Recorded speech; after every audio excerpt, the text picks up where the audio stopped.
안녕하세요. 오늘 아주 흥미로운 소식, 가져왔습니다. 디지털 자산 운용의 거물이죠. 그레이스케일 인베스트먼트.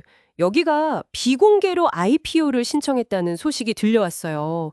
이게 꽤 큰 움직임인데요. 오늘 저희가 받은 자료들 이걸 보면서 이 소식이 뭘 의미하는지 또 여러분께는 어떤 영향을 줄 수 있을지 좀 깊이 파고 들어보겠습니다.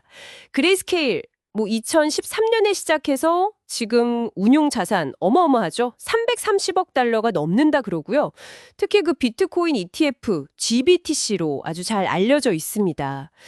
자, 근데 비공개 IPO 신청, 이게 정확히 어떤 건가요?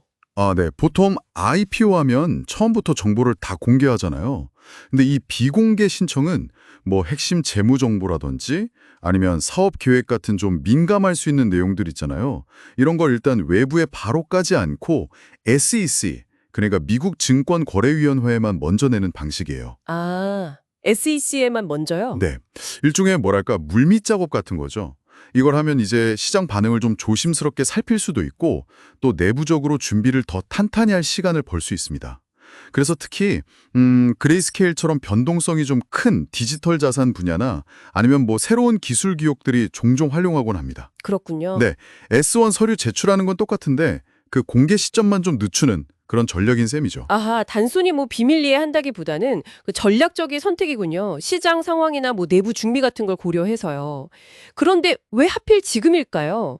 이게 2025년 들어서 비트코인도 엄청 올랐잖아요. 12만 달러 넘었다고 하고 시장이 어떻게 보면 좀 뜨거운데 이게 오히려 리스크가 더 큰 타이밍은 아닐까요? 바로 그 점이 상당히 흥미로운 부분입니다. 말씀하신 대로 시장이 뜨거운 건 뭐 사실이죠. 네. 근데 동시에 보면 서클이나 제미니 같은 경쟁사들도 IPO를 준비하고 있거든요. 아, 경쟁사들도요? 네. 이런 상황에서 그레이스케일이 마냥 기다리는 건 어쩌면 좀 기회를 놓치는 걸 수도 있어요.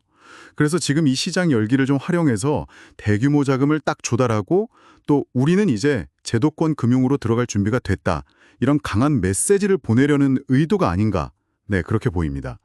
그러니까 리스크보다는 기회 쪽에 좀 더 무게를 둔 거죠. 경쟁 환경하고 시장 분위기 이걸 다 고려한 타이밍이다? 그런 말씀이시네요. 많은 분들이 사실 그레이스케일 하면 GBTC 이거 하나 딱 떠올리실 텐데요. 근데 자료를 보니까 이 회사의 저력 이게 그 이상인 것 같아요.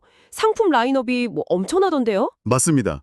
GBTC가 작년이죠. 2024년에 ETF로 전환되고 나서 240억 달러 이상 굴리면서 뭐 대표 상품이 된 건 분명한데요. 근데 그게 전부는 아닙니다.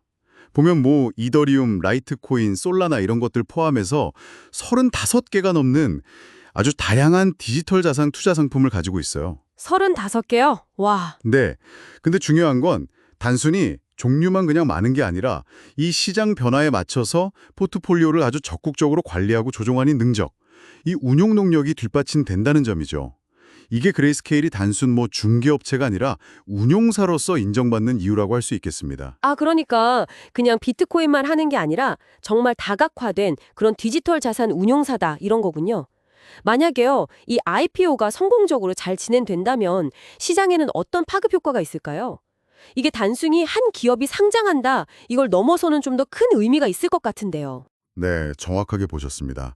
가장 큰 의미는 역시 그 디지털 자산 산업하고 기존의 전통 금융 시스템, 이 둘 사이의 경계가 더 허물어진다는 데 있을 것 같아요.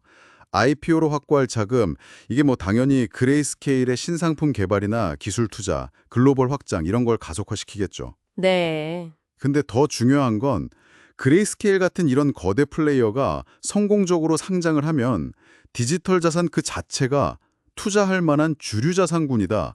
이런 분위기를 만들 수 있다는 거예요. 기관 투자자들이 들어오는 문턱도 좀 낮추는 효과가 있을 거고요. 확실히 그렇겠네요. 디지털 자산 시장이 제도권으로 들어오는 걸 보여주는 어떤 상징적인 사건이 될 수도 있겠군요. 하지만 아까 말씀하신 것처럼 이 시장은 변동성이 워낙 크고 또 규제 문제도 계속 있지 않습니까? 넘어야 할 현실적인 과제들, 이것도 만만치는 않을 텐데요. 물론입니다. 이게 비공개로 시작은 했지만 결국에는 SEC의 그 깐깐한 심사 이거 통과해야 하거든요. 회계 투명성이라든지 내부 통제, 또 투자자 보호 장치 이런 것들을 기존 상장사 수준으로 다 입증을 해야 합니다. 그렇죠. 특히 디지털 자산은 아시다시피 가격 변동성이 아주 심하고 또 각국 정부의 규제 방향도 아직 계속 바뀌고 있잖아요. 그래서 이런 불확실성을 어떻게 관리하고 또 투자자들한테 어떻게 설명할 거냐, 이게 관건이 될 겁니다. 성공적인 상장까지는 아직 넘어야 할 산이 꽤 많다고 봐야죠. 자, 오늘 이야기 좀 정리를 해보면요. 그레이스케일의 이 IPO 도전. 이건 디지털 자산 업계가 전통 금융시장의 문을 아주 강하게 두드리는 매우 상징적인 움직임이다. 이렇게 볼 수 있겠네요. 성공한다면 자금력 강화, 시장 신뢰도 상승 이런 긍정적 효과가 있겠지만 그 과정에서 규제라든지 시장 변동성 같은 거센 파도도 넘어야 하는 그런 상황이고요. 네, 맞습니다. 이게 단순히 한 회사의 어떤 이벤트로 끝나는 게 아니라 디지털 자산 운용 산업 전체가 어떻게 진화하고 있는지, 또 제도권으로 편입될 가능성은 어떤지, 이걸 보여주는 아주 중요한 지표가 될 겁니다. 어쩌면 이게 정말 신호탄이 되어서 다른 관련 기업들의 IPO 시도도 막 이어질 수 있겠죠? 앞으로 좀 주목해서 봐야 할 흐름입니다. 네, 오늘 저희가 이렇게 쭉 살펴본 내용들이요. 그레이스케일의 움직임, 그리고 디지털 자산 시장의 변화를 이해하시는데 좀 도움이 되셨기를 바랍니다. 네, 마지막으로 이런 질문을 한번 던져보면서 마무리하면 어떨까 싶네요. 그레이스케일처럼 이렇게 디지털 자산에 뿌리를 둔 기업들이 점차 월스트리트의 주류 플레이어가 된다면 말이죠. 미래의 투자 포트폴리오는 과연 지금과는 어떤 모습일까요? 여러분의 투자 전략에는 또 어떤 변화가 필요할지 한 번쯤 생각해 보시는 것도 꽤 흥미로울 것 같습니다.